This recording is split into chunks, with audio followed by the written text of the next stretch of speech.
bastante bien. Bueno, a ver, ¿qué tenemos aquí, no? Sabemos que cuando hablamos de epilepsia hablamos de convulsiones recurrentes, ¿no? Muchas de las veces cuando se habla de epilepsia no tienen una causa o un origen bien establecido, ¿no? O sea, no hay una base orgánica que pueda explicarles. Y por eso se dieron en llamar idiopáticas o criptogénicas también, ¿no? Se les usaba ese término de idiopático o criptogénico. Y luego se descubrió que muchas de ellas, como han explicado también sus compañeros, eran canalopatías, ¿no? Entonces, podemos ver aquí mutaciones en diferentes genes para diferentes tipos de receptores o canales, ¿no? El nicotínico, que al final es un receptor ionotrópico porque permite el movimiento de sodio, potasio, sodio y sobre todo los que tienen que ver con los receptores GABA-A, ¿no? Los ionóforos de cloro para el receptor GABA-A. Y a partir de ahí, pues, se explicaban una serie de epilepsias, ¿no? De diferentes tipos, incluidas algunas crisis febriles, ¿no? De modo que eso sería un primer punto respecto a lo que es la epilepsia. Ahora, las crisis epilépticas pueden ser criptogénicas o idiopáticas, es decir, estar asociados a canalopatías. La proporción es grande, a 61%, y bastante frecuente en los niños más pequeños, así como en algunas personas ancianas. Los cuadros sintomáticos, como han descrito sus compañeros, pueden producir crisis epilépticas y dependiendo pues del sitio de ubicación, después de un derrame cerebral, que sabemos que no debe llamarse así, sino accidente o enfermedad cerebrovascular, ¿no? La irritación que produce la sangre o la isquemia, entonces puede generar convulsiones. Igual el alcoholismo, los tumores, los golpes, la meningitis, que ya nos han explicado también, y algunas otras causas adicionales, sobre todo metabólicas, por acá que vamos a ver en algún cuadrito brevemente, ¿ya?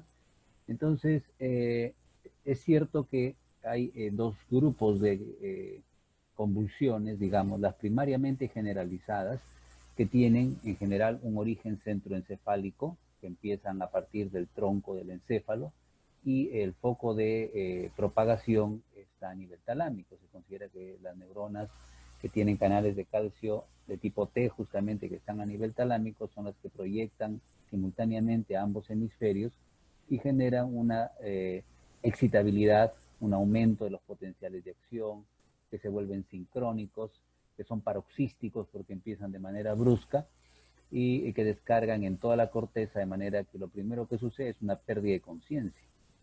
Una crisis generalizada siempre se acompaña de pérdida de conciencia, ¿no? Porque la actividad cortical se desorganiza. En algunos casos esa pérdida de conciencia es solo pérdida de conciencia, llevamos de crisis de ausencia, ¿no? La persona está con la vista al frente, con los ojos abiertos, parece que te está mirando, pero está inconsciente, ¿no? Pasan algunos segundos, algo más de un minuto y regresa la conciencia, ¿no? Y para ella pues no ha pasado nada, ¿no? Pero la persona que está observándolo se puede dar cuenta. Y el otro caso es de las convulsiones generalizadas tónico-clónicas, ¿no?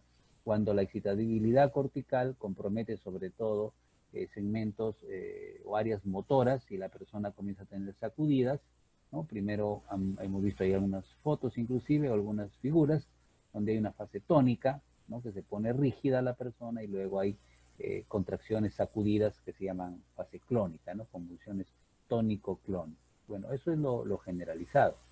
La patogenia está relacionada con esta figura, que algunos de sus compañeros también del grupo anterior por ahí lo mostraron. Vemos que desde el punto de vista del tallo cerebral hay proyecciones excitatorias que utilizan estos neurotransmisores, ¿no? Con sus respectivos receptores que ahorita no vamos a detallar, pero que hacen relevo a nivel talámico. O sea, a nivel del tálamo va a haber una sinapsis con neuronas, ¿no? Que se excitan con mucha facilidad porque tienen canales de calcio de tipo T. Entonces, estas neuronas, si no estuvieran inhibidas por el GABA, por neuronas GABAérgicas, por neuronas que liberan GABA, sobreexcitarían a las neuronas de la corteza y aparecerían convulsiones. Entonces se ha descrito que cuando hay mutaciones o alteraciones en los receptores GABA, ¿no? O alteraciones en los canales de sodio, de potasio o calcio, estas neuronas están sin control, ¿no? Y si además tienen receptores o canales mutados, entonces van a desencadenar convulsiones generalizadas, ¿no? La crisis de ausencia hemos dicho que es una forma de convulsión generalizada porque afecta a toda la corteza, pero solo se pierde la conciencia. En cambio, en la tónico-clónica generalizada hay compromiso motor, ¿no? Hay compromiso motor. Y el otro gran grupo son las convulsiones focales o parciales, ¿no? Eso implica un origen cortical, como también han graficado algunos de sus compañeros, un foco de excitación autolimitado generalmente, de modo que un cisticerco que esté aquí, ¿no? Un absceso cerebral, ¿no? El resultado de un traumatismo que dejó una cicatriz ahí cuando la persona se cayó de cabeza o se golpeó la cabeza, en fin. Descarga, ¿no? Es un foco irritativo que tiene mayor permeabilidad de lo normal al calcio, se despolariza, entra sodio, se propaga a las zonas circundantes y se produce una crisis focal o parcial, la cual desde la zona de la corteza correspondiente, ¿no? Va a proyectarse hacia el brazo, depende, si es corteza motor obviamente, ¿no? Hacia el brazo, hacia la pierna, hacia la cara, y van a haber sacudidas, ¿no? Si es motora. Si es sensitiva, obviamente pueden haber trastornos en la sensibilidad, sensaciones anormales, ¿no? Y si está en la corteza sensorial, puede haber sabores anormales, visiones de cosas que no existen o escuchar voces, de modo que a veces se ha confundido esto con la esquizofrenia, ¿no? Con el trastorno del juicio, pero a veces ha terminado siendo un cisticerco que estaba por ahí metido cerca de la corteza occipital o la corteza auditiva.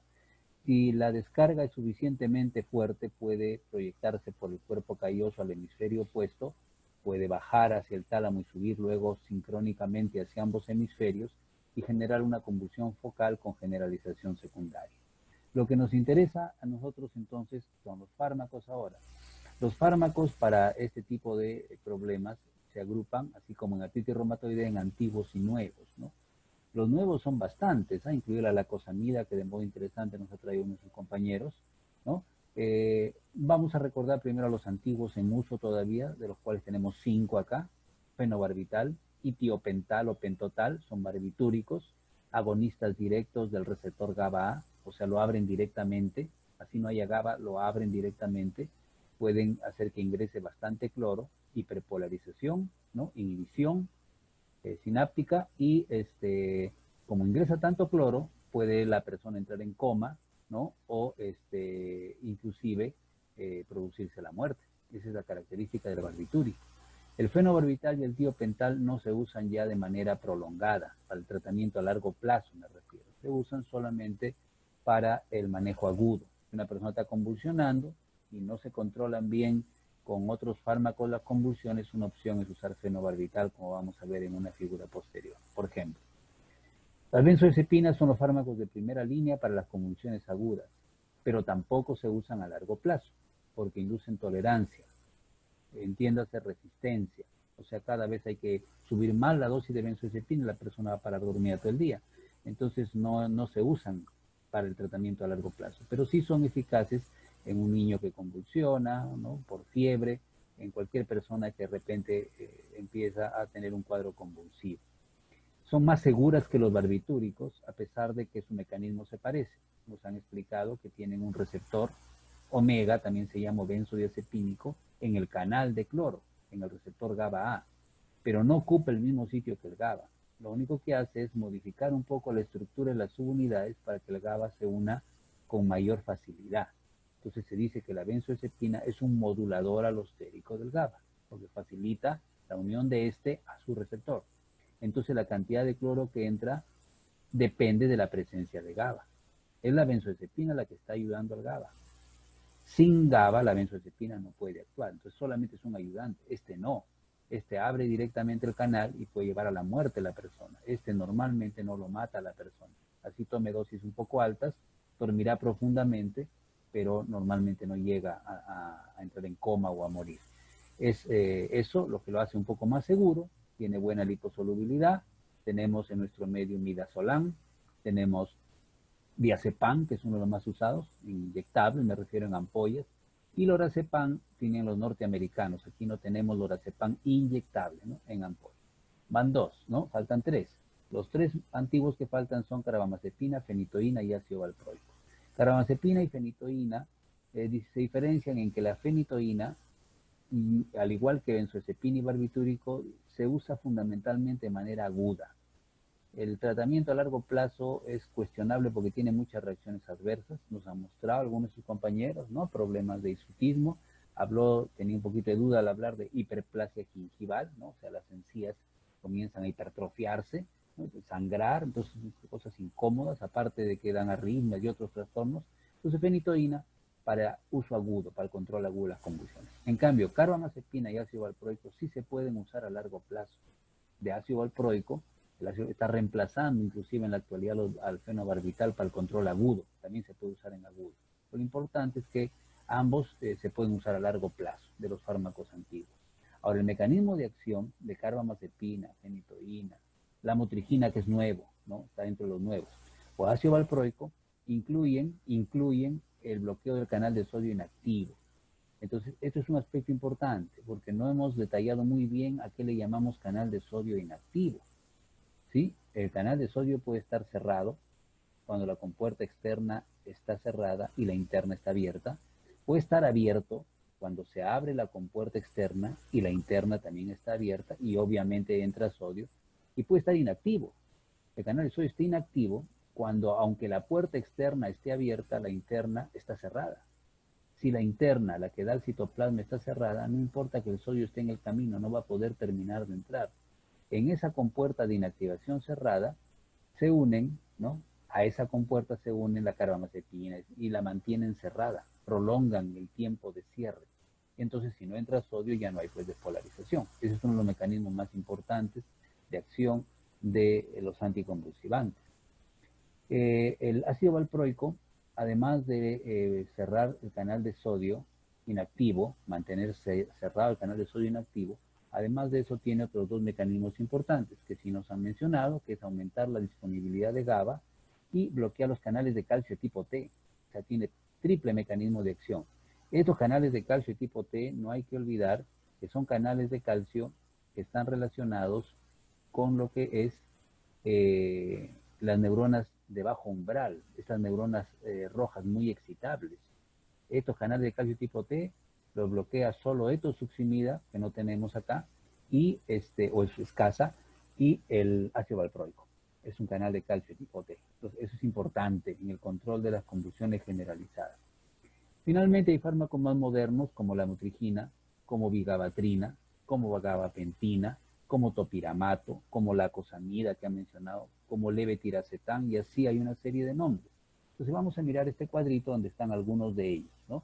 Acá están los viejos, fenobarbital, fenitoína, carbamazepina y valproato o ácido valproico. Entonces ahí están sus mecanismos de acción, inhibiendo canales de sodio. Algunos también tienen acción GABAérgica. Con concentraciones más altas pueden bloquear canales de calcio. Particularmente valproato importante porque bloquea canales de calcio tipo T. Los otros actúan en L. Solo él actúa en tipo T. Eso es importante. Carbamazepina y vigabatrina, aunque uno sea vieja y otro sea más nueva, tienen un solo mecanismo de acción, carbamazepina en el canal de sodio y vigabatrina aumentando el GABA. No tienen otros mecanismos, son mecanismos aislados, ¿no? Algo similar sucede con levetiracetam, que solo bloquea el canal de calcio tipo L. Sin embargo, no está muy claro por qué el levetiracetam, a pesar de solo bloquear el canal de calcio tipo L, es un medicamento bastante eficaz, ¿no?, para el control del epilepsia. A pesar de que no es como los otros que hacen varias cosas, hace una sola cosa, probablemente la hace bien, a pesar de que es una sola, y termina siendo eficaz.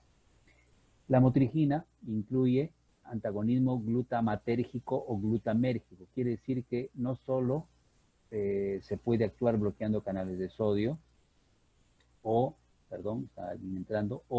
aumentando el GABA, o bloqueando canales de calcio. También se puede interferir con los canales abiertos por el glutamato, con los receptores que constituyen canales y que son abiertos para el glutamato, receptor NMDA y receptor AMPA, ¿no? Son canales, pero que son abiertos por el glutamato para que entre por ahí calcio y sodio.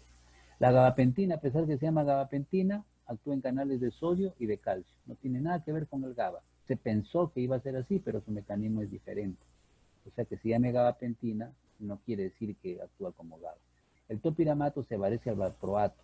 Por ahí mnemotécnicamente, como decimos, podemos acordarnos, ¿no? O sea, valproato, topiramato. Ambos son de amplio espectro. Es decir, tienen varios mecanismos. El valproato, 1, 2, 3 mecanismos importantes. El topiramato tiene todo.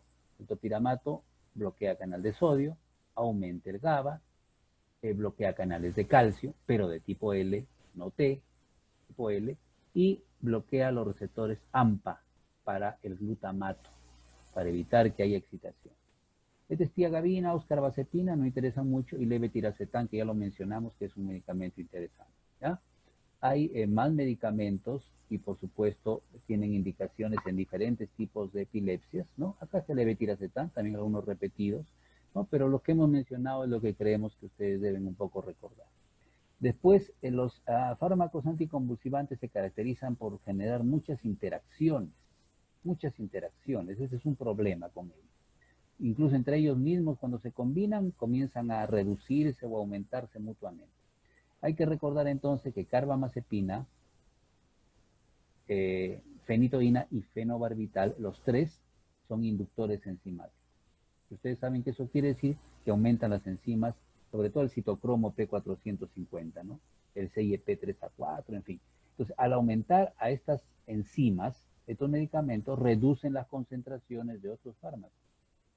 Claramente lo pueden ver acá, sobre todo anticonceptivos orales, vitamina D, ¿no es cierto? Antibióticos como la doxiciclina, ¿no? Fármacos como la teofilina o los corticosteroides pueden ser reducidos cuando se usan estos medios. Eso es importante.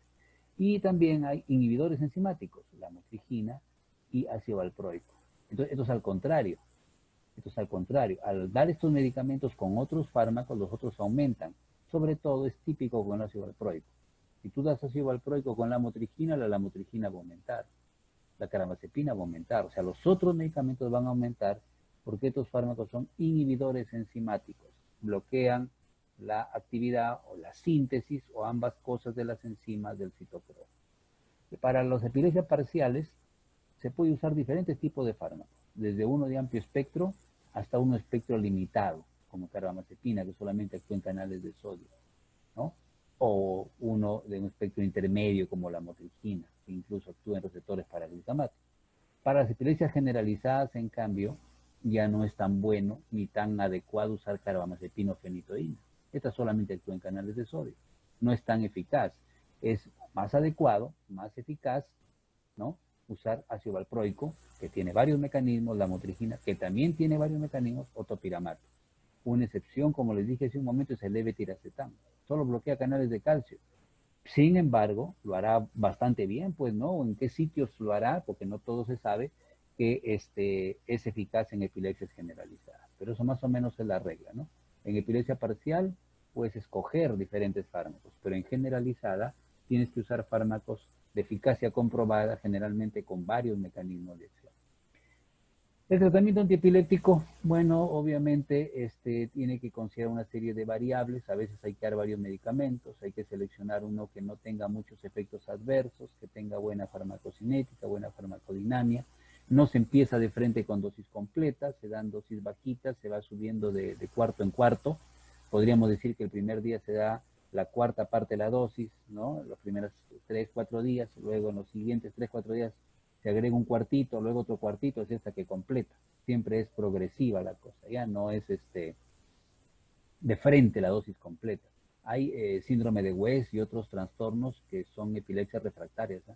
Que a veces ni con 2, 3 anticonvulsivantes se controlan, requieren los derivados del cannabidiol, los cannabinoides, ¿no? De la marihuana, que saben ustedes que se ha estado estudiando, que parece ser eficaz, o cirugías a veces, ¿no? Cuidado que estos factores, no solo en epilépticos, sino en personas sanas, que a veces abusan de esto, pueden generar por ahí un problema convulsivo, ¿no? La falta de sueño, los videojuegos, ¿no? Hay personas que pasan horas ahí frente a una pantalla que cambia de colores, de repente comienzan a sacudirse, de repente no se acuerdan qué pasó y a veces han convulsionado, ¿no? La ingesta de etanol. La idea es que el epiléptico haga su vida lo más normal que pueda. Si a veces se olvida tomar el medicamento, al día siguiente que lo tome temprano. Hay casos de epilépticos que después de 2 años de tratamiento, ¿no?, se ha suspendido poco a poco el fármaco y ya no han vuelto a convulsionar. Entre comillas, se curaron. Eso está descrito, eso puede suceder. Pero durante esos 2 años que cumplieron con su tratamiento no tuvieron convulsiones, como que la enfermedad estaba controlada. Eso puede suceder. Bueno, a veces para ver si las concentraciones del medicamento están bien, se mide el fármaco, ¿no?, por la mañana, a ver con qué cantidad más o menos amanece la persona en medicamento. Nunca se suspende un anticonvulsivante de golpe. Siempre se introduce y se suspende poco a poco. Es peligroso en particular suspender. Suspendes el medicamento y comienza a convulsionar, que a veces entra en estado epiléptico, ¿ya? Entonces hay que tener cuidado con esas cosas, ¿no? Esas son cuestiones que van a ser más útiles probablemente más adelante.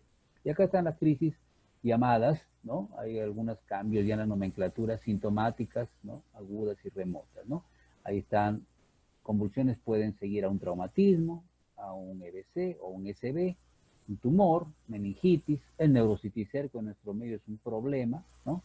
La malaria también, porque malaria cerebral, una tuberculosis que forme un tuberculoma, como un tumor cerebral, un absceso. El VIH puede producir encefalitis. La persona que usa cocaína a veces, ¿no?, usa algunas sustancias como esto es el terocal y esas cuestiones, hay convulsiones también por esa causa. Por suspender el tratamiento, convulsiones metabólicas cuando bajan algunos metabolitos. El típico es la glucosa, ¿no? La hipoglicemia produce convulsiones, pero también la hiponatremia, la hipocalcemia, ¿no? La fiebre, ¿no?, aunque ya hemos visto que muchas veces estas son criptogénicas, o sea, ya hay mutaciones que predisponen, y el lupus a veces también puede llevar a este problema. Hay muchos efectos secundarios, otro problema con los anticonvulsivantes, ¿no? Entonces, pues hemos querido centrar un poco más la clase en esto. Bueno, hay efectos que dependen de la dosis, o sea, son de tipo A, reacciones adversas de tipo A, y hay otras que son reacciones adversas de tipo B, o sea, que no depende de la dosis. Y la fenitoína, ese de hiperplasia de las encías, el hirsutismo, también llamado hipertricosis, ¿no? Salen pelos por todas partes de la persona, ¿no? Se convierte en el hombre o la mujer lobo. Entonces, estos no dependen de la dosis. Le baja la dosis, siguen saliéndole cabellos por todos sitios, ¿no? Disminuye la osificación, altera la osificación del hueso. No es un medicamento seguro. Gabapentina, levetiracetam, por ahí no tienen muchos problemas, podrían ser una elección. La motrigina, más o menos segura, ¿no? Puede dar algo de exantema en niños, pero más o menos segura. Pero todos los medicamentos, en particular los anticonvulsivantes, generan efectos adversos. Para ir terminando, el estado epiléptico implica un desbalance, ¿no? Un desbalance entre lo que son los fármacos, pero no los fármacos, no, los neurotransmisores excitatorios, glutamato, ¿no?, y los inhibitorios, básicamente GABA. Gana el glutamato y la persona está convulsiona y convulsiona sin recuperar su conciencia, con riesgo de daño cerebral, y etcétera, ¿no? Entonces el tratamiento involucra el uso de algunos fármacos, benzodiazepinas. Estas dos tenemos en inyectable, la primera y la tercera. Esto no tenemos en inyectable, pero es un poco más eficaz, no es más eficaz, es tan eficaz como el diazepam, pero dura más. Eso es importante, ¿no? Dura más. El diazepam dura 30 minutos, 20 minutos como anticonvulsivante, o sea, su efecto anticonvulsivante es breve. Ese es un poco el problema. ¿Ya? Si con esto no es suficiente o si es necesario, se pasa a fenitoína y si no a fenobarbital. Y eso mismo está acá. Se empieza con diazepam, se puede agregar fenitoína y según respuesta se necesita fenobarbital. Y si ya no responde con esto, se va ya al tiopental o al propofol, que es un anestésico general, ¿no? Entonces ya, esto muchas veces ya el paciente está intubado y el anestesiólogo está ayudando. Algunos fármacos que pueden causar convulsiones, los antidepresivos, que vamos a ver en una clase posterior, como la fluoxetina, algunos fármacos o algunas sustancias como las metilxantinas, ¿no?, la cafeína, que a veces tomamos mucho cuando hay examen sobre todo, ¿no?, la teofilina que usan los asmáticos, algunos analgésicos potentes como la meperidina, también conocida como petidina, la quinolona, ciprofloxacina, cuidado, endovenoso sobre todo, la misma penicilina o lisoniazida pueden producir convulsiones. Y una cosa pequeñita, solo para tener sobre todo en cuenta las medidas de tratamiento, ¿no? Su compañero es una explicación bastante interesante de cómo los volúmenes están equilibrados y cómo puede alterarse inclusive el drenaje venoso cuando hay pues extravasación de sangre o cuando hay una lesión ocupante espacio que comienza a expandirse y aumentar la presión intracraneana. Cuando hay una lesión ocupante o es el proceso muy rápido, como un traumatismo grave, hay que descomprimir con una cranectomía. Pero si no es así, la osmoterapia, y eso hay que enfatizarlo, porque me han hablado bastante de manitol, pero han hablado del manitol en el riñón, y nosotros lo que debemos entender es que el manitol en el sistema nervioso central debe permanecer dentro del vaso sanguíneo, ¿no? Dentro de la vénula, dentro del capilar, y jalar agua desde el intersticio al interior del vaso. Ese es el efecto osmoterápico, ¿no? El diurético osmótico que es el manitol. Luego esa agua se va a perder por el riñón, ya está bien, pero el efecto que queremos del manitol es dentro del cráneo, no en el riñón, ¿no? Ahí es donde es útil el manitol. De hecho, si tú no tienes manitol, puedes usar solución salina hipertónica, o sea, cloruro de sodio al 3% o al 7%, o sea, agua bien salada, digamos, ¿no? Que viene así ya o se puede preparar, estéril obviamente, igual jala agua del intersticio al interior del vaso y reduce el edema cerebral. Por supuesto, hay otras medidas que se discutirán en un momento, capaz, cuando a veces nos encontramos más adelante, como levantar la cabecera, ¿no? Para reducir un poco la presión con esa medida, como que el drenaje es un poco más eficaz y se eleva un poco se reduce un poco, perdón, la presión intracraneana, menos actividad, inclusive a veces se induce coma barbitúrico, se enlentece la actividad del cerebro, menos actividad metabólica, también puede ayudar la hiperventilación que reduce el CO2, entonces genera cierta vasoconstricción, reduce un poco el flujo, y la hipotermia, que al igual que el barbitúrico puede reducir la actividad metabólica, ¿ya? Bien, entonces eso